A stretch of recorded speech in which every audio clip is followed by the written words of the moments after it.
Saya masuk Islam karena saya tertarik gitu dengan manfaat gerakan sholat dari sisi medis. Karena latar belakang saya tadi dokter gigi ya. Dulu awalnya saya itu tertarik dengan Islam tuh waktu masa pandemi. Jadi waktu kita mulai digerakkan pakai masker gitu, rajin cuci tangan gitu ya, terus nggak boleh berjabat tangan. Nah itu awal mulanya saya tertarik dengan Islam. Di situ saya cari-cari tahu apa sih manfaat wudhu, manfaatan gerakan sholat, tapi secara medis, bukan fadilahnya, keutamaannya itu bukan gitu. Nah dari situ, masya Allah, ini antara lain yang saya temukan gitu ya, salah satu terpesona dengan Islam itu ya ini, karena Islam tuh nggak terlepas dari ilmu pengetahuan gitu ya, sejalan gitu dengan ilmu pengetahuan. Anak-anak juga pintu masuknya mereka dapat hidayah justru tertarik karena Islam bisa inline, sejalan sama ilmu pengetahuan gitu. Berbangga sebagai umat muslim karena bapak kedokteran modern ya, Ibnu Sina itu Islam. Kemudian juga bapak ilmu bedah ya, ilmu bedah itu dunia itu juga Islam ya.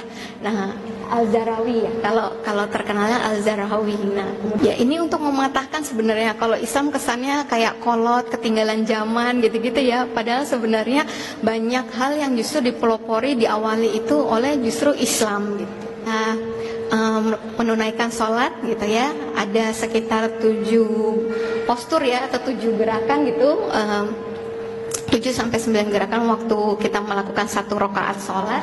Nah kalau di total usia sampai rata-rata 50 tahun aja itu ada 1.700.000 ya gerakan gitu ya seumur hidup kita. Nah, dulu saya kepo banget gitu ya. Kepo tuh apa? Pengen tahu banget gitu ya. Kenapa sih subuh itu jam segitu, zuhur jam segitu, asar jam segitu, maghrib jam segitu gitu.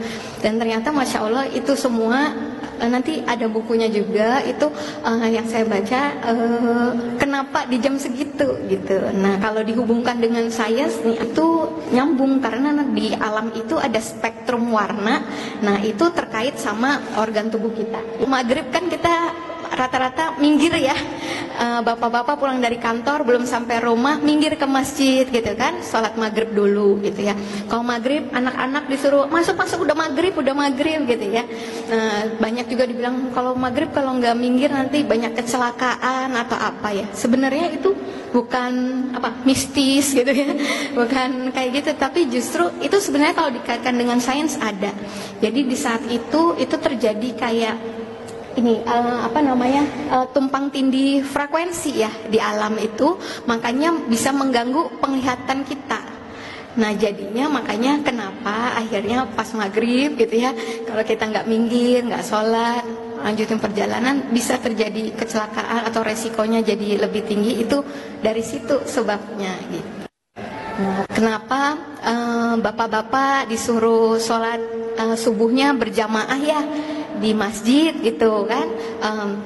Itu karena itu kadar ozon paling tinggi itu lagi subuh itu Pak, lagi jalan dari rumah ke masjid gitu. Kalau sekarang baru hits ya gitu, terapi ozon, udah dari lama sebenarnya ya.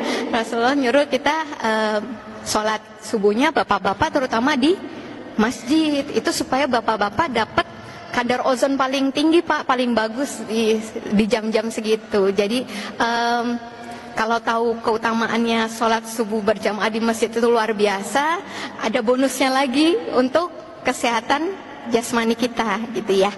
Ya. Selanjutnya, kenapa sholat duha itu dikasih keutamaan di sekitar jam 9, jam 10 gitu ya? Karena ternyata di penelitiannya hormon stres paling tinggi Bu, namanya hormon kortisol, itu paling tinggi di jam-jam segitu gitu. Jadi ketika kita menunaikan sholat duha, insya Allah hormon stresnya itu menurun. Nah ini sebelum masuk sholatnya kan kita disuruh untuk menyempurnakan wudhu ya gitu, menyempurnakan wudhu. Dan ternyata masya Allah di wudhu ini itu waktu kita wudhu dengan sempurna itu ada sekitar 493 titik akupunktur yang terangsang ya di waktu kita pegang, kita gosok-gosok itu terpengaruh gitu. Itu ada 490 titik akupunktur. Ada yang contohnya di wajah kita itu ada 84 titik. Kemudian sebelumnya sedikit ya, di tangan 95 titik, di kepala 64 titik, di telinga 125 titik, di kaki ada 125 titik juga. Jadi Masya Allah ya, kalau bisa diusahakan untuk berwudu dengan sempurna. Ya, itu kita berkumur-kumur waktu wudu, nah itu otomatis bisa membersihkan gigi dan mulut kita. Nggak cuman waktu sikat gigi berarti ya. Ya, selanjutnya, ini kalau ada yang nggak pernah olahraga tapi menjaga sholatnya 5 waktu yang wajib dan yang sunnah, insya Allah kalorinya tetap terbakar ya. Dibilang kalau melakukan gerakan sholat itu 80 kalori. Nah, ini ada penelitiannya waktu itu dibandingkan antara bapak-bapak yang nggak pernah sholat sama yang sholat dan sama-sama nggak melakukan olahraga, tapi ada kalori yang terbakarnya sebanyak 80 kalori. Ya, ini waktu lagi sholat itu banyak ya sendi-sendi kita yang ikut bergerak ya. Ya, nah ini juga kalau dilihat ada hubungannya juga. Kita gerakan sholat di sini dan waktu kita tawaf ya di Ka'bah, keliling Ka'bah itu sama, semuanya itu 360 derajat. Kalau dihitung setiap sudut gerakannya itu totalnya juga tetap 360 derajat. Ya. Ini kenapa kita kalau arah pandangan mata kalau lagi sholat ya harus ke tempat sujud, betul? Ya, harus pandangan tempat sujud, fokus ya ke tempat sujud, nggak lihat kiri kanan. Itu ternyata ngaruh juga Bapak Ibu untuk kontraksi otot mata.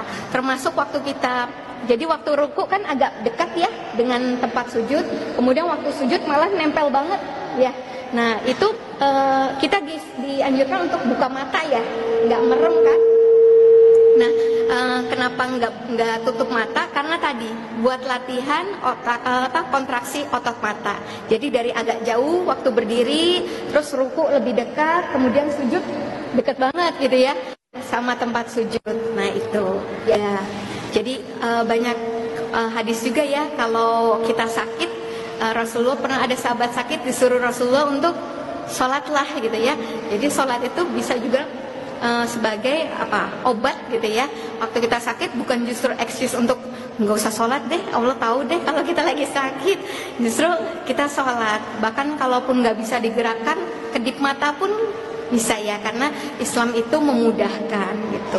Nah ini mulai masuk dari setiap gerakan sholatnya gitu ya. Saya nggak masuk ke fikih sholatnya ya, karena nggak ada nggak kompeten gitu ya di fikih sholat ini. Jadi mungkin sedikit sharingnya justru di manfaat secara medisnya. Ya lanjut.